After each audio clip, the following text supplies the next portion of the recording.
सभी श्रद्धालु सुन लें, यहाँ लेटे रहने से कोई फायदा नहीं है।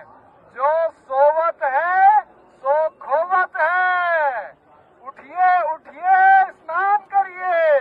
और ये आपके सुरक्षित रहने के लिए बहुत आएंगे और भगदड़ मचने की संभावना है।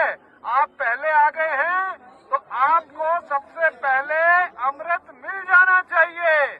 सभी श्रद्धालुओं से करबद्ध निवेदन है, उठे उठे उठे, सोए ना। नमस्कार दोस्तों, प्रयागराज में भगदड़ वाली सुबह क्यों हुआ, क्या घटित हुआ, वो मैं आपको आज सारी चीज़ें दिखाऊंगा वन बाय वन करके। क्योंकि सारी दुनिया, सारे लोग, भाई ये तो एक पुरानी परंपरा बन चुकी है। कोई भी अगर नेक काम हो जाए तो वाह भाई कोई नहीं देता। अगर छोटी सी कमी रह जाए, कोई दुर्घटना हो जाए तो नाकामी किसकी? पुलिस की।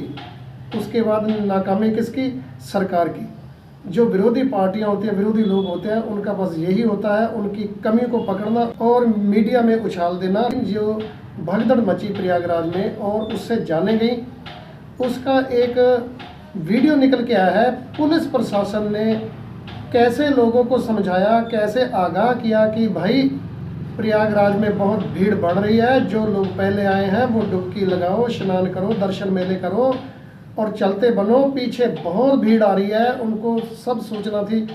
25-30 किलोमीटर तक पीछे जाम लगा हुआ था। पुलिस आगाह कर रही है, लोगों को समझा रही है, माइक लेके वो अनाउंसमेंट कर रही है, भाई श्रद्धालुओं, दर्शकों, जो सोवत है वो खोवत है। और वही बात हो गई, जो सोता रह गया वो खो गया, उसने अपने प्राण ही खो दिए।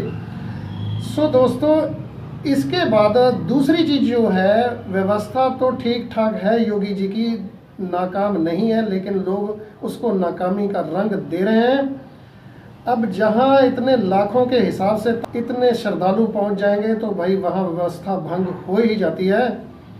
लोगों का अपना भी कोई दिमाग होना चाहिए, अपना भी चाल चलन और चरित्र होना चाहिए। कैसे चलना है, कैसे उठना है, कैसे बैठना है। हुड़दंगबाजी में सारी कहानी बिगड़ी। जे जो हड़दंग मचा गंगा मैया के किनारे, जे पुलिस ने थोड़ी मचाया, ये उत्पाती लोग थे, उन्होंने हल्ला गुल्ला एकदम मचा दिया। बस एक गिरा, दो गिरा, उसके बाद गिरते ही चले गए, भीड़ बेकाबू हो गई। आप ये देखें, आप विचलित हो जाएंगे, आपका मन परेशान हो जाएगा। कमज़ोर दिल वाले ये वीडियो देख नहीं पाते हैं।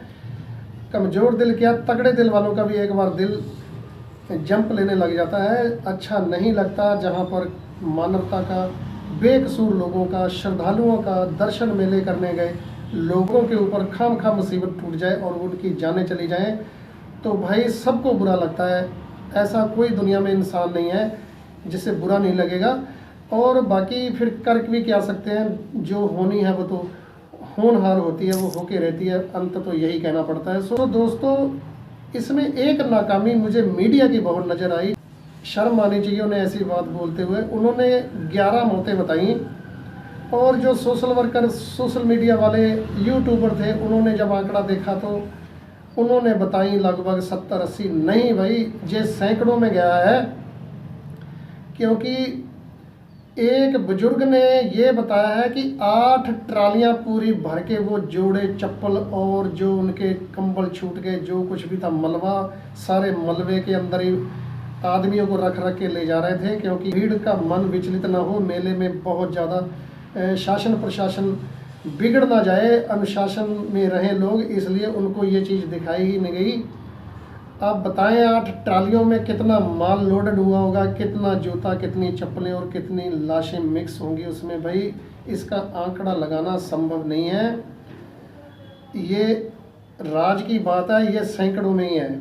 यूट्यूबरों ने ही कुछ वीडियोस डाली हैं, तब जाके अब प्रशासन जगा है, वो भी वीडियोस निकाल रहा है। जैसे ये पुलिस वालों की आई हैं। हो सकता है अगर इतना हल्ला गुल्ला ना होता तो ये योगी साहब की जो सरकार है, इन क्लिप्स को दबाई जाती। अब उनकी मजबूरी है। पर जो क्लिप्स निकल के आ रही हैं, जैसे ये पुलिस वाले बता रहे हैं, ये भी ठीक है, प्रबंध भी ठीक ठाक है। उसमें पुलिस वालों तक की तो धक्का मुक्की में पता नहीं चला कहाँ के मारे कहाँ रुके। यार ये हल्ला गुल्ला और ये भीड़ और ये भगदड़ बहुत बुरी होती है। जहाँ भी मच जाए ये काल बन के टूट जाती है। इसमें लोगों की जानें ही जाती हैं।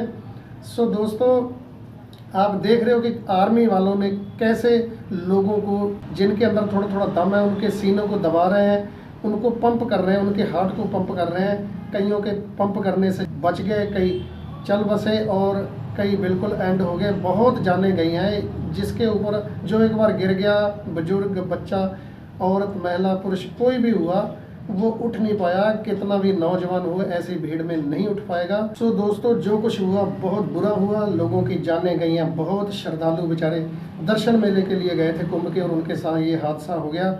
जो मालिक को मंजूर था वो सो हो गया।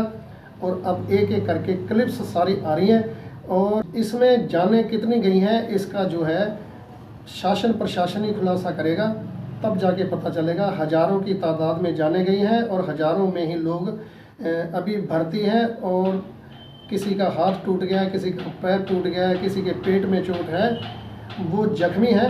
सो दोस्तों, ये हादसा एक दर्दनाक हादसा हुआ। इसको देख पाना, सह पाना और भूल पाना नामुमकिन है। और ईश्वर से यही दुआ करते हैं कि जो रूहें चल बसी हैं, मालिक उनकी आत्मा को शांति दे, और जो जख्मी हैं भगवान उनको जल्दी उनके जख्मों को भरे। और बाकी जितने भी श्रद्धालु वहाँ जा रहे हैं वो जल्दी जाके डुबकी लगा के स्नान करके लौटने की कोशिश करें और ज़्यादा भीड़ में ना जाएं, भीड़ इकट्ठा ना करें। ये मेले जितने भी बड़े होते हैं, ये बड़े बड़े मेले जहाँ भीड़ ज़्यादा होती है वहीं पर हादसे होते हैं। गंगा मैया का जल वहाँ से मंगवा के उसी के छींटे लगा लिए, वो भी कुंभ का स्नान है। नहीं कर मिले तो लोगों को डुबकी लगाते देख लो, ये भी गंगा स्नान है। घर में अपने माता पिता की सेवा कीजिए, अपने परिवार में खुश रहिए और अपने कारोबार में जुटे रहिए। सो ये धार्मिक आस्था होती है कि मेले आते जाते रहते हैं और लोग भी आते जाते रहते हैं, लेकिन ये हादसे जब हो जाते हैं तो मन विचलित हो जाता है। दोस्तों, मेरी प्रार्थना यही है कि मत जाओ भैया, मत जाओ कुंभ का मेला। टीवी मोबाइल पे देख लो, यही कुंभ का मेला है। और ये ज़रूरी नहीं है कि इतनी भीड़ में ही जाके सिर फंसाना है।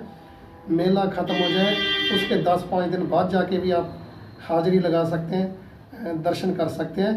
गंगा स्नान बाद में जाइए, इस भीड़ को कम हो जाने दो, तितर बितर हो जाने दो, वो भी हाज़िरी लग जाती है। वो भी भगवान को पता है कि कौन यहाँ आया है, कौन यहाँ आने वाला है। सो खुश रहो, आबाद रहो। वीडियो काफ़ी लंबी हो रही है, अच्छी लगे तो एक कमेंट करने में तो कई बार आपको दिक्कत हो जाती है, पर लाइक कर दो। बहुत बहुत मेहरबानी।